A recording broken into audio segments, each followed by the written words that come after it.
Well, I think today's video is going to irritate a lot of you loved viewers here at the channel. What's up, everybody? Welcome back to another blade review, but this one's a little bit different because I'm going to share with you the pocket knife my wife gave me for my birthday. That's right, recently it was my birthday, and she was super pumped to hear that I wanted a pocket knife for my gift. And it's the Benchmade full-size Adamas.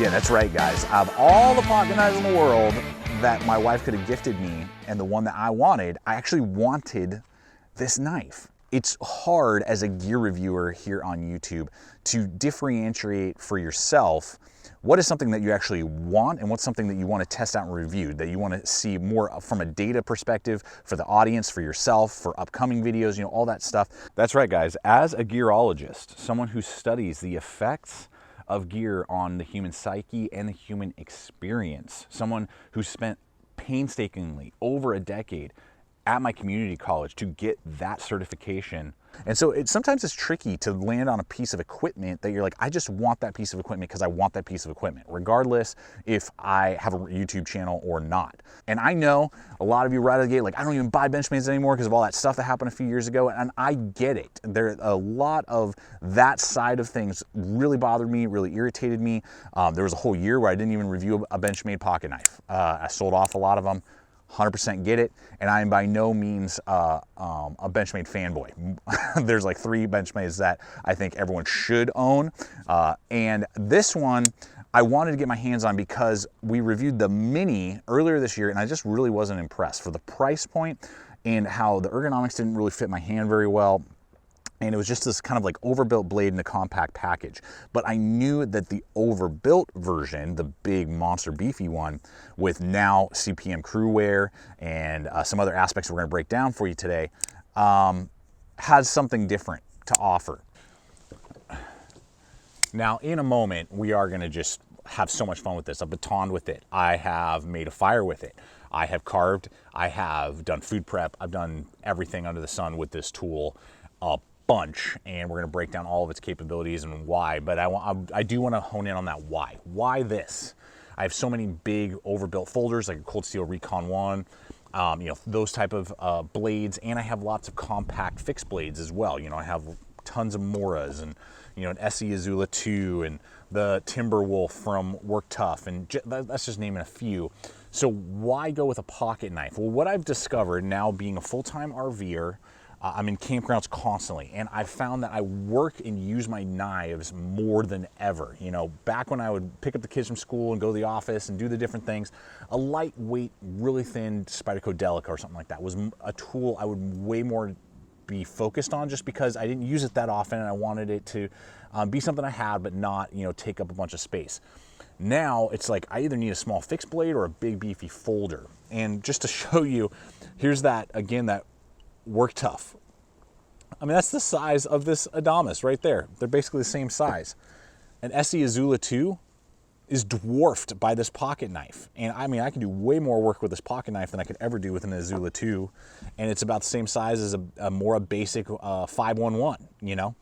And the benefit to having a tool, a pocket knife, meaning that it folds, that has the size of a compact fixed blade, is that you tend to get much better ergonomics. I mean, you're getting a big, full, large handle that's not gonna create hot spots or cramps. You know, it's not just for a quick cut. It's for like, I'm gonna hold this for possibly 10 minutes and make dinner. I'm going to hold it for 5 minutes and carve 3 feather sticks and then use it with practice my ferro rod skills and start a fire. I'm going to break down, you know, 3 cardboard boxes that showed up, and I got that zip tie I got to cut off, and you know, name the stuff. You're just using the tool a lot more, and then because you're using it a lot more, you want the edge to really last and not have to constantly be resharpening it all the time and be worried about staining, like a lot of high carbons and all that. So what you're about to find out is that this basically eliminates the need for me to carry a fixed blade but does much more than 90% of the pocket knives you're ever gonna get your hands on. Shabwap, yep, it's a sick blade, guys. It's been a blast using this thing. Now had it as a regular rotator in the EDC collection for over a month now since I got it, and you can just see the amount of love, abuse. Let's talk real fast just about this Cruwear. The CPM Cruwear has become one of my favorite steels, and there's a reason for that. It freaking works. And guys, I don't do a bunch of edge retention tests where I just cut through like hundreds and hundreds of pieces of cordage. There are some amazing channels that do that and give you really good narrowed down data. I know that this holds an edge, a fine edge, excellently well for an extremely long period of time compared to a lot of other quote unquote super steels that are out there. So this Cruwear, I want to see more of it on more blades in the industry. This stuff is amazing. It's basically a form of D2, but it's, from everything I'm seeing, it's like double the performance, double the edge stability, double the edge retention. It's more rust resistant, and it is, I am so freaking digging that steel. Now, the blade itself, coming in at 3.8 inches, I mean, that's a lot of folder. It's not quite as big as some other stuff out there. You know, it's right around the size of some other tools I'm gonna run in here, like a Recon 1, stuff like that. So it's not like a massive folder, but the broad belly, but still giving you that clip, very strong swedge, 90-degree spine, and the edge geometry, I'm by no means telling you this is like a Mora, but guys, I could carve really well with it and then throw sparks off of that to get a fire going, no problem. So if that's something you're kind of interested in, maybe you're considering carrying this as like a backup folder to your bushcraft system when you hike and camp, totally, 100% could do that excellently, zero issue.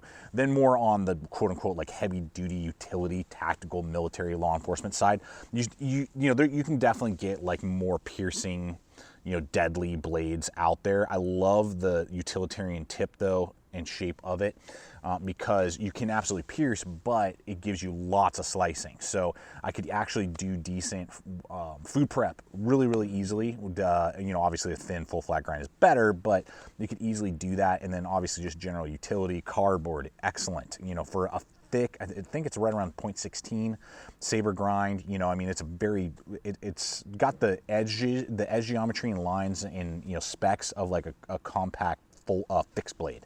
You know, is really what it has, but it's in a folding package really well, really good. You know, paracord, you know, seat belt, those type of things. If you need to get out of a vehicle, help someone else get out of a vehicle, or, you know, their paracord straps from their, you know, parachute, something like that. This will easily, without much difficulty, get through all of that because of the edge geometry and everything. So you're getting this very big, robust, broad, very functional blade on just about every level. I would say it's actually not the pierciest, most deadly blade. Just to run in some perspective here, two other really big folders, the Recon 1, you can see that that's going to be way piercier, deadlier, with that clip point tip right there, and then as well as the Bush Ranger from Cold Steel. And I would say that actually the Bush Ranger is a great runner-up to what this Adamas is, in that it's a very rounded, full, big handle, thick handle, and, you know, very strong triad locking mechanism, 90-degree spine, saber grind, clip point, but again, it's going to have an even piercier tip there, and very big, full rounded handles. Now the difference being that the Adamas is going to have steel liners. Some people really like that. I don't see that there's necessarily a need for that. Obviously made in America with the Cruwear S35BN, still great steel, but nowhere near the edge retention capabilities that I'm seeing on the Cruwear. So the Cruwear is a significant upgrade over something like that. And then just the action is super smooth. Now the Adamas is a beast, you know, I mean, it comes in at like 6.5 ounces. So that's not a light tool. I'm not going to tell you it's like, oh, it's easy to carry. You're like, you're not going to even know it. It's easier than you might think, but it is a big, beefy blade. It is about twice the thickness as a Recon 1 in your pocket, maybe a third the thickness as a Recon 1, is still going to be an ounce heavier, you know, at 6.5 versus about 5.5 for that Recon 1 and about 5.5 for the Bush Ranger. So that, and this guy's about 100, 110, Bush Ranger coming in like 140 to 160 on average, whereas this guy, my lovely wife picked it up for my birthday for about 240. So I mean, you're paying for it. There's an auto version that you can get for about $302, I think, and then you know they're the minis. I don't think that you need to go with the auto unless you're just addicted to automatic knives, in which case, cool, knock yourself out. Riding on those bronze phosphorus bushings in there, awesome. Partly why I don't even think the auto is necessarily needed, because there's no thumb studs on the auto, and then you pull back and it fires. Again, cool idea, cool option, and if you got the money and you love autos and you can do it, great. But check out how smooth this is. Then I deploy this often. I just pull with my thumb on the axis lock right there, boom, and whip it open. And that was with almost no effort, and I'm not even touching the thumb stud. So just an ever so slight, and again, I'm trying to do it on frame here for you, flick of the wrist, and I can do that if I want to, and then obviously, boom, and I can even pull the back. It's just so smooth. Pull it back and snap it into place. Wrist flick that sucker, and boom, just like that. The detent is good. I have never had it want to pop out and bite me, but you just wrist flick that sucker and it wants to come right out.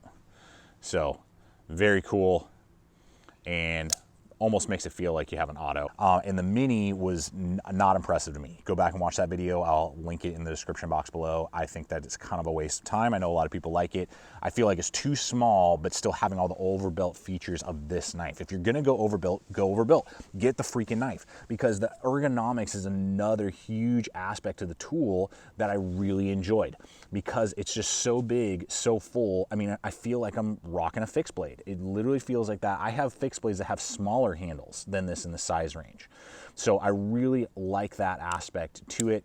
That loop over is going to make it easier than a lot of other tools to carry in your pocket. You know, and it's good that it comes with a pocket clip. There is a nylon pouch so you can molly it if you want to, and even dump the pocket clip. If that's something that you wanted.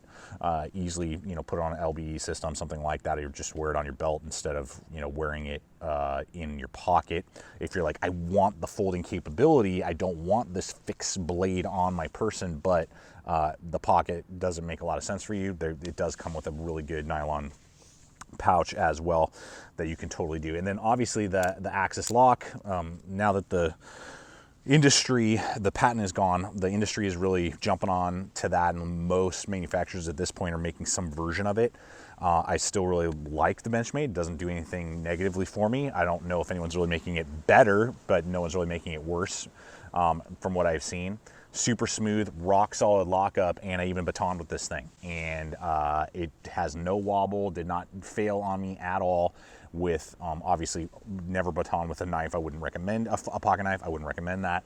But if you had to, and again, you were using this as maybe a backup to a bushcraft system, worst case scenario, I would say if it's thinner than your wrist, you should be able to do it, as long as you just, you know, read the wood and do it well. You could do that, and that locking mechanism should hold up no problem from what I have seen.